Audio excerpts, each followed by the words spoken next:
I'm Dr. Renee K. Harrison, Associate Professor of African American and U.S. Religious History at Howard University. It is so good to be the historian, yet again, the consultant for Join the Movement Towards Racial Justice. Sharon and Velda, what wonderful work you are doing and continue to do to get us to think about our role in this American system as we work towards people of faith, mind you, who work towards being just, who work towards the need for equality, who work towards equity. So here we are. Where do we go from here, chaos or community? I know many of you are struggling right now in light of the presidential elections, in light of all that has happened across the American landscape. You're tired. And I understand that fatigue.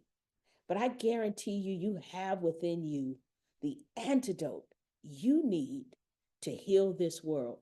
That might sound, you know, kind of Disneylandish, but I guarantee what King teaches us and what those that found themselves coming across the water against their will to help build the American landscape, who worked as enslaved laborers, what they struggled through and survived is evident that we have within us the internal fortitude to weather any storm. The indigenous peoples of Americas who were here living off the land at peace, who found themselves displaced by European settlers, they too found a way. They too found a way. And though the way is not always clear and fair, what we do know that as a community who work towards justice, when we bind together and sow seeds of community and not chaos, there's hope and possibility. So that's where I want to start today. I want to start to reassure you as we go through this talk, and as I end this talk, I will end with the reassurance that you have within you. You have the antidote to make it through this year in light of the celebration of the King holiday and the irony of the inauguration of the 47th president. Where do we go from here, chaos or community? That is the theme for this King holiday. And building up a new world, congregational organizing for transformative impact. What a powerful title. That book is the book that will take you through this year and join the movement. The question and the antidote. As we question, we build. When King first raised this question, as we know it, he was speaking before the Southern Christian Leadership Conference on August 16, 1967. This question would later become a book, which I'll talk about later in this talk. But what we know in this speech, King lays the successes of the civil rights movement in about an hour, derailing. He details, in almost an hour, he details the successes of the civil rights movement. But something happens here. King has to concede. He has to concede that though there were successes in the movement, what remained in America was racialized and economic injustices. And these injustices were grounded in bigotry, discrimination, and greed. And King turns his attention to these injustices, namely poverty in the US and a protest for universal living wages for the Memphis sanitation workers. Within a year of this fight, within a year, the Reverend Dr. Martin Luther King is assassinated. Now I want to read an excerpt to you of King's speech. Where do we go from here? And I want to uplift 4 assertions that I find to be relevant today in this reading. I can't read as eloquent as King, his cadence, his rhythms, his poetic pose. I can't do that. So I would encourage you to look this particular speech up. Where do we go from here? August 16, 1967. Look it up, listen to it in its entirety. Find some quiet time where you can just sit alone and listen to the words spoken by Reverend King. He begins the closing of this speech. He begins his closing of this speech with these words. I want to say to you, as I move to my conclusion, as we talk about where do we go from here, I want to say that we must honestly face the fact that the movement must address itself to the question of restructuring the whole of American society. There are 40 million poor people here in America. And one day we must ask the question, why are there 40 million poor people living in America? And when you begin to ask that question, you are raising a question about the economic system, about a broader distribution of wealth. When you ask that question, you begin to question the capitalistic economy.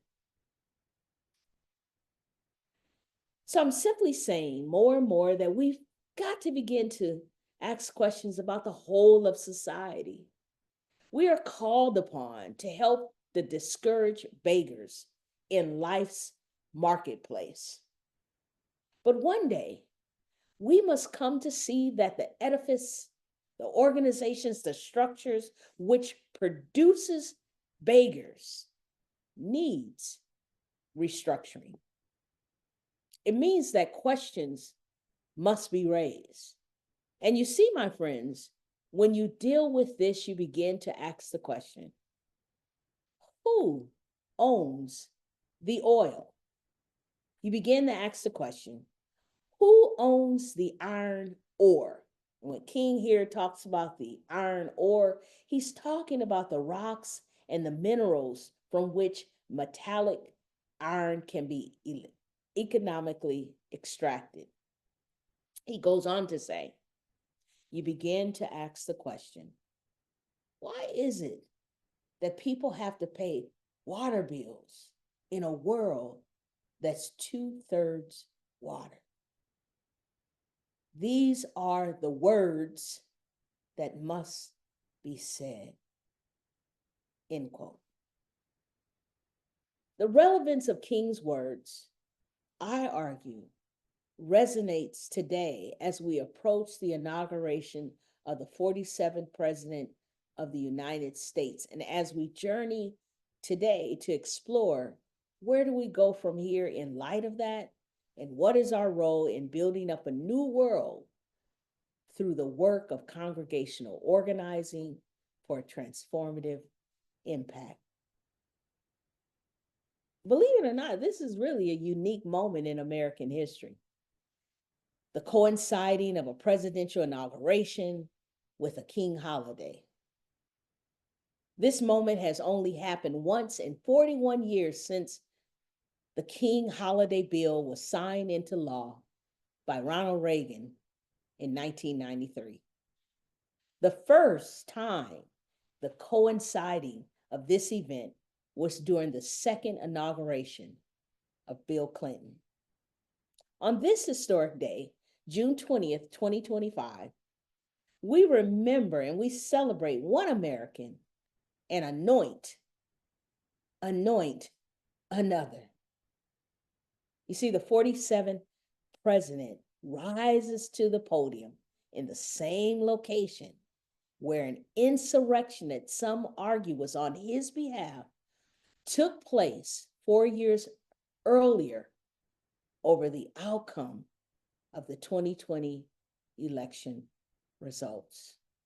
And so I said earlier that I'm going to uplift 4 assertions from the excerpt I read from King's speech.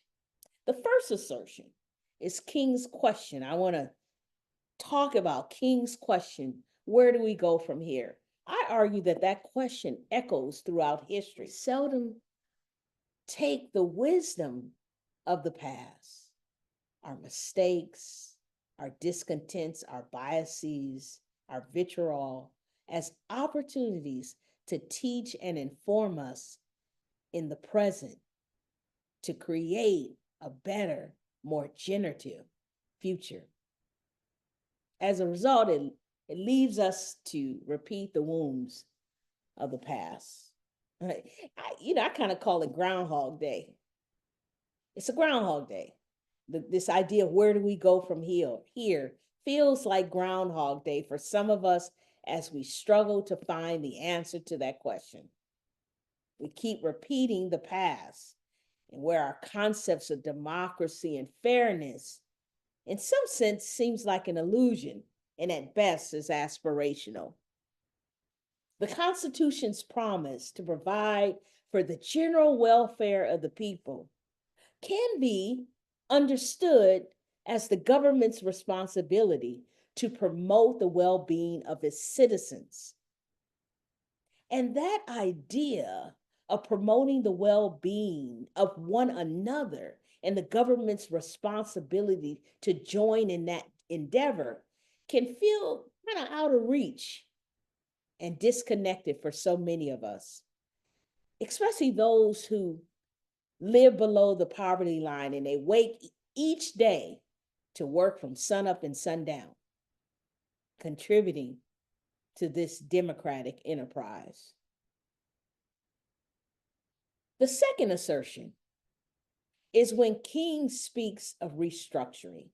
That always strikes me. I remember my sister was saying earlier, my sister Sharon was like, oh, we talk about tearing down, but we don't really talk about what that means to rebuild. And so when King speaks for the need to restructuring, those words, to some degree, are echoed by those that find themselves in allegiance to the 47 president's administration.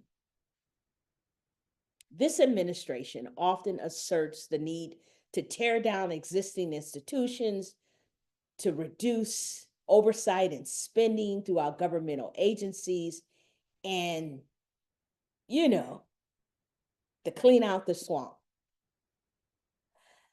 But in this tearing down, in this restructuring, what does rebuilding actually look like? I mean, what really is the plan? And what will be in its place? And whom does this tearing down and restructuring ultimately serve? When King speaks of restructuring, it is clear that the challenges faced by many Americans are in need of restructuring because the intentional policies, programs, and institutions that are at play do not seem as though they're for the general welfare of all people, for the public good and the public welfare and common good. So here King begins to talk about this need for restructuring because the idea of fairness for all is not existing. The promotion and the importance of health and peace and safety of all citizens are not at the forefront of the America agenda, of the American democratic agenda. But what does restructuring or draining the swamp or government oversight mean in 2025 and beyond, and for this new administration?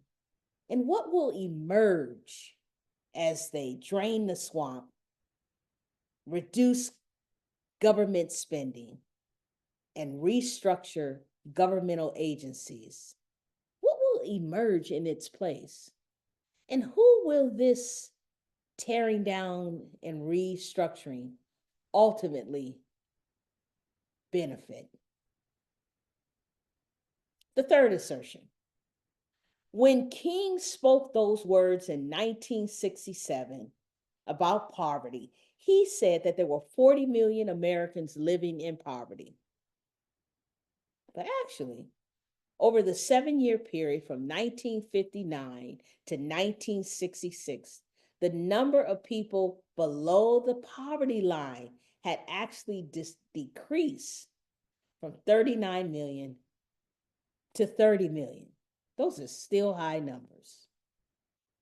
Today's inauguration, January 20th, 2025, ushers in a new administration comprised of billionaires whose combined wealth, according to US News and World Reports, is approximately 382.2 billion as of December 10th, 2024. This total of combined wealth of those who will be providing oversight for American people is more than the GDP of 172 different countries. Wow. According to marketplace.org, this new administration will inherit a remarkably healthy economy. The US GDP alone increased by an annual 2.8% just last quarter. And inflation is nearly down to the Federal Reserve's target rate of 2%.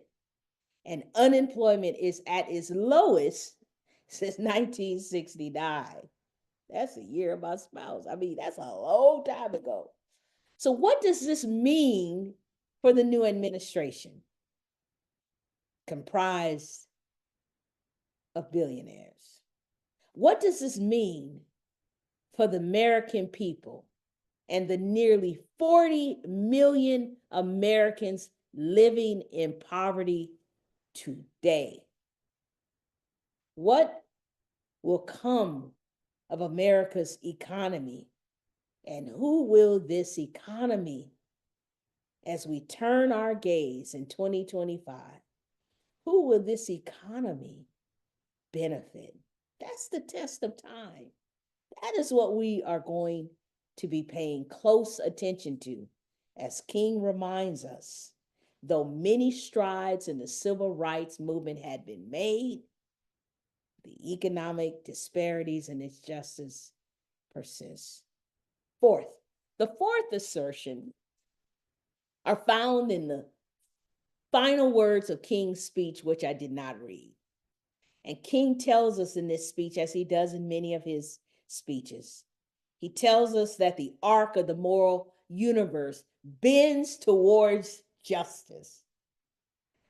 But I contend that the events of American history and this inauguration day remind me that our ability to be decent, to act justly, and to do good is a choice. And in that choice, we find that the arc itself, though bending, remains uncertain and fuzzy to many of us. I'm going to put this case in point. You see, in 1967, King distanced himself from the demands of the civil rights movement. He rented a house without a phone in Jamaica, and he worked on his final manuscript. There, in the tranquility of the day, he began to formulate his thoughts and his plans and his dreams for America's future, which include the need for better jobs, higher wages, decent housing, and quality education. With a universal message of hope that still resonates today, King called for an end to global suffering, asserting that humankind, for the first time, has the resources and technology to eradicate poverty. King called this book that he was writing in Jamaica, Where Do We Go From Here? Chaos or Community. 50 years later, during the public exchange of gifts at the Vatican in 2017, Pope Francis presented the nation's 45th president, now the 47th, with a large medallion depicting an olive branch as a symbol of peace. The Pope told him, I give this to you so that you can be an instrument of peace. In return, the 45th, now 47th president presented Pope Francis with a large box collection of writings from you know who, the Reverend Dr. Martin Luther King. 5 custom bound books written by King, the 47th president, gave to Pope Francis. Among these books was Where Do We Go From Here? Chaos or Community, written in 1967. And the book title, which brings us here today.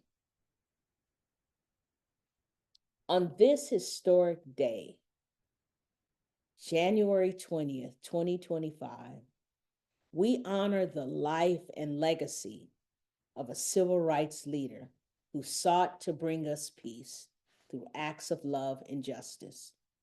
We also mourn with flags flowing half-mast the passing of former President Jimmy Carter.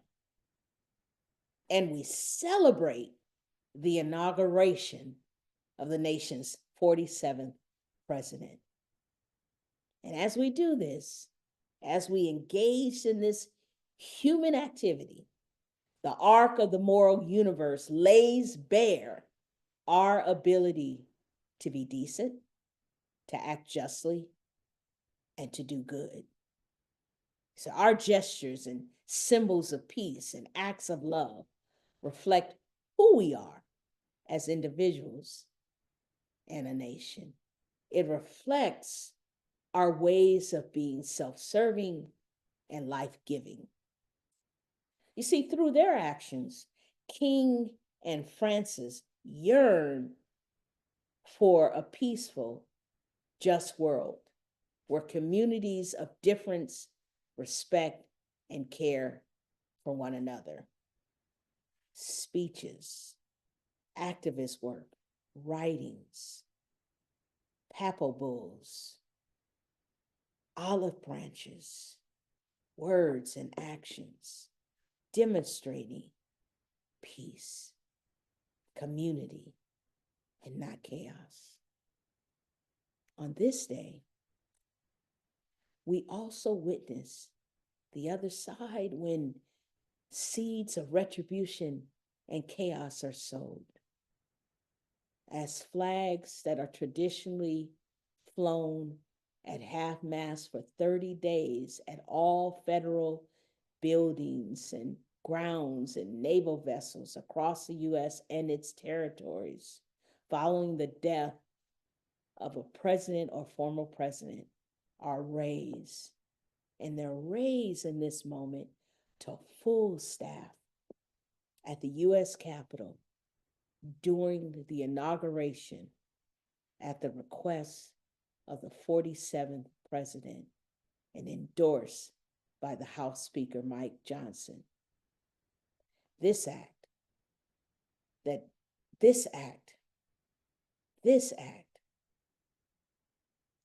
raising lowered flags in honor of the loss to praise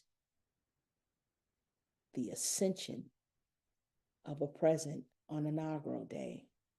It is moments like these that we demonstrate our sense or lack of decency, compassion, and respect for one another. We show in these types of actions our desire to sow seeds of chaos or build bridges towards better communities. I am convinced that the question of where do we go from here starts with us in community. The community lays bare, or we lay bare, who we are in community by our acts of goodness and our acts of chaos. The question of where do we go from here begins with us. We decide whether we move into building a new world that honors community, or we build a new world that celebrates division and chaos. So I'm asking us at this moment in history to pause and ask ourselves the question, who am I? Who am I in light of where I am in history? Who am I in light of where I am in history? What do I stand for in 2025 and beyond? And to whom is my allegiance? I open this saying that in many ways we are the antidote to what ails us. There is a belief in the West African tradition of the Dagara people, Dagara, the Dagara people, through Melodoma Patrice Somé, who brought the ideas of the Dagara people to the westernized world and helped us to understand through his teachings that each of us come into this world with a medicine. A medicine, we carry the medicine to heal. To heal. We can also use that medicine to harm, to sow chaos. This idea of personal medicine by which we all carry with us, we come into the world, we were given before our birth by the divine, is also a part of the Native American tradition. The Sundance circles, the sacred hoop, the medicine wheel are all a part of this idea that we carry with us the antidote for what ails us. We don't have to look beyond ourselves because it is within ourselves. In this same vein, in the Hebrew tradition, in the Talmud readings of Tikkun, this idea of repairing the world was a concept in Judaism that also talks about us having within us the mystical power, the sparks of divine light, to be the source and the means of healing.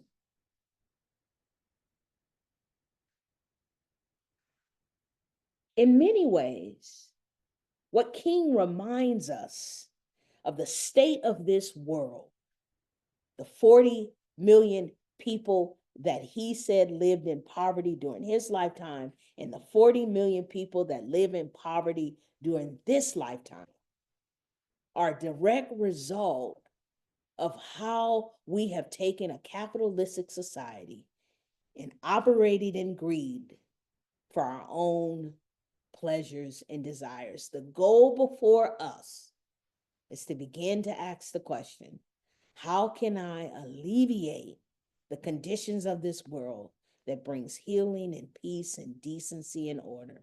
And how does my actions, does my medicine sow seeds of chaos? But it also suggests that we have in us a sense of unction, that in the midst of a chaotic world, in the midst of uncertainty, we can answer the question, where do we go from here, by charting a course together to build a world that is just, that is life-giving, that is healing. King ends his speech with these words.